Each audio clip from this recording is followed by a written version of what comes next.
ಒಂದು ಮಾತು ಹೇಳ, ನಿಮಗೆ ಕೇಳಕ್ಕೆ ಇದೊಂದು ಸ್ವಲ್ಪ ಅನ್ಕಂಫರ್ಟಬಲ್ ಆಗ್ಬೋದು, ಬಟ್ ನೀವು ಇಂಡಿಯನ್ಸ್ ಆಗಿ ಇದನ್ನು ಕೇಳಲೇಬೇಕು. 2025ರಲ್ಲಿ ಗ್ಲೋಬಲ್ ಅಲ್ಲಿ ಒಂದು ಸ್ಟಡಿ ಮಾಡ್ತಾರೆ 52 ಕಂಟ್ರಿಗಳನ್ನ ಇಟ್ಕೊಂಡು. ಈ ಸ್ಟಡಿ ಏನಕ್ಕೆ ಮಾಡ್ತಾರೆ ಅಂದ್ರೆ ಸಿಂಪಲ್ ಕ್ವಶನ್ಗೆ ಆನ್ಸರ್ ತಿಳ್ಕೊಳಕ್ಕೆ. ನಮ್ಮ ದೇಶದಲ್ಲಿ ಸ್ವಲ್ಪ ವಯಸ್ಸಾಗಿರೋರ ಫೈನಾನ್ಷಿಯಲ್ ಸ್ಟೆಬಿಲಿಟಿ ಹೆಂಗಿದೆ ಅಂತ ಚೆಕ್ ಮಾಡಕ್ಕೆ ಈ ತರ ರಿಸರ್ಚ್ ಮಾಡಿ ಬಂದಿರೋ ಡೇಟಾ ಪ್ರಕಾರ ಆ 52 ದೇಶದಲ್ಲಿ ನಮ್ ದೇಶ 52ನೇ ರ್ಯಾಂಕ್ ಅಲ್ಲಿ ಇದೆ. ಮ್ಯಾಪ್ ಅಲ್ಲೇ ಇಲ್ದೇ ಇರೋ ಈ ಕಂಟ್ರಿಗಳು ಅಂದ್ರೆ ಕಜಕಿಸ್ತಾನ, ನಮೀಬಿಯಾ, ಬೋಟ್ಸ್ವಾನ ನಮ್ ಇಂಡಿಯಾನ ಬೀಟ್ ಮಾಡಿ ಇವತ್ತು ನಮ್ ಇಂಡಿಯಾಗಿನ್ನ ಜಾಸ್ತಿ ರ್ಯಾಂಕಿಂಗ್ ಅಲ್ಲಿ ಇದಾವೆ. ನಮ್ ಇಂಡಿಯಾ 52ನೇ ರ್ಯಾಂಕಿಂಗ್ ಅಲ್ಲಿ ಇದೆ, ಅಂದ್ರೆ ಲಾಸ್ಟ್ ರ್ಯಾಂಕ್ ಇದು. ಯಾಕಂದ್ರೆ ನಮ್ ಇಂಡಿಯಾದಲ್ಲಿ ಸ್ವಲ್ಪ ವಯಸ್ಸಾದ ತಕ್ಷಣ ಇವ್ರ ಹತ್ರ ₹1 ಸೇವಿಂಗ್ಸ್ ಇರಲ್ಲ.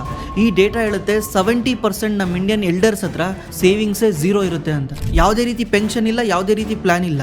ನಿಮ್ ಫ್ಯೂಚರ್ ಪ್ಲಾನ್ ಏನು, ಹೆಂಗ್ ಬದುಕ್ತೀರಾ ಅಂತ ಕೇಳಿದ್ರೆ ನನ್ನ ಮಕ್ಕಳಿದ್ದಾರೆ, ನನ್ನ ಮಕ್ಕಳು ನೋಡ್ಕೊಂತಾರೆ, ನನಗೆ ಗಂಡು ಮಗ ಇದ್ದಾನೆ, ನನ್ನ ಗಂಡು ಮಗ ನೋಡ್ಕೊಂತಾನೆ. ನಮ್ಮ ಇಂಡಿಯಾದಲ್ಲಿ ರಿಟೈರ್ಮೆಂಟ್ ಪ್ಲಾನ್ ಅಂದರೆ ಗಂಡು ಮಕ್ಕಳು.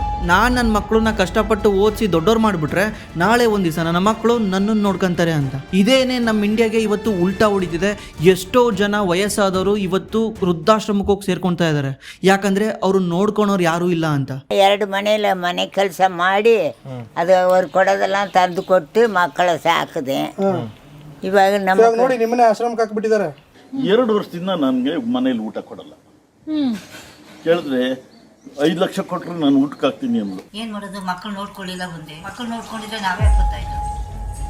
ಈ ಪರಿಸ್ಥಿತಿ ನಾಳೆ ನಿಮಗೆ ಬರಬಾರ್ದು ಅನ್ನಂಗಿದ್ರೆ ದಯವಿಟ್ಟು ಈ ವಿಡಿಯೋನ ಪೂರ್ತಿಯಾಗಿ ನೋಡಿ. ಮತ್ತೆ ನಮ್ಮ ಆಡಿಯನ್ಸ್ಗೋಸ್ಕರ ನಾನು ಫೈನಾನ್ಷಿಯಲ್ ಪ್ಲಾನಿಂಗ್ ಹೆಂಗ್ ಮಾಡ್ಕೊಳೋದೊಂದು ಕ್ಯಾಲ್ಕುಲೇಟರ್ನ ಬಿಲ್ಡ್ ಮಾಡಿದೀವಿ. ಇದರಲ್ಲಿ ನೀವು ಯಾರದೇ ಹೆಲ್ಪ್ ಇಲ್ದಲೆ ನೀವು ಕೂಡ ಫೈನಾನ್ಷಿಯಲ್ ಪ್ಲಾನಿಂಗ್ ಮಾಡ್ಬೋದು. ಮತ್ತೆ ಇದು ಕಂಪ್ಲೀಟ್ಲಿ ಫ್ರೀ ಆಗಿರುತ್ತೆ. ದಯವಿಟ್ಟು ಈ ವಿಡಿಯೋನ ಲಾಸ್ಟ್ ವರ್ಗೂ ನೋಡಿ. ಈ ವಿಡಿಯೋಯಿಂದ ನಿಮ್ಮ ಲೈಫಲ್ಲಿ ಸಖತ್ತು ವ್ಯಾಲ್ಯೂ ಆಡ್ ಆಗುತ್ತೆ.